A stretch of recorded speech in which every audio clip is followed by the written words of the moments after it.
అమ్మా నాన్నలు మీతో ఉన్నప్పుడే వాళ్ళని అర్థం చేసుకోండి, సంతోషపరచండి, గర్వపడేలా చేయండి. ఎందుకంటే మీకు అర్థమయ్యే రోజు వాళ్ళు మీతో ఉండకపోవచ్చు.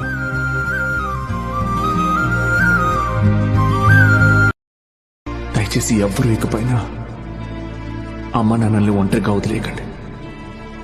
ఆశ్రమంలో వదిలేసి ఏ గుడికి వెళ్ళి ఏం వేడుకున్నా ఏ దేవుడు మీకు ఏమీ ఇవ్వడు. అనాథాశ్రమంలో వదలడం మాత్రమే తప్పు కాదండి, ఇంట్లోనే ఉంచుకుని సెల్ ఫోన్కి ఇచ్చే మర్యాద కూడా అమ్మా నాన్నలకి ఇవ్వట్లేదు. ఒక 5 నిమిషాలు కూడా మాట్లాడు. అమ్మా నాన్నలు ఉన్నప్పుడు వాళ్ళ విలువేంటో మనకి తెలియదు. వాళ్ళని కోల్పోయిన వాడిగా చెప్తున్నాను. దయచేసి అమ్మా నాన్నలు చూసుకోండి. There is no mother, there is no world. అమ్మ లేనిదే ప్రపంచమే లేదు. పెదవే పలికిన మాటల్లోనే తీయని మాటే. సో నేనేం రిక్వెస్ట్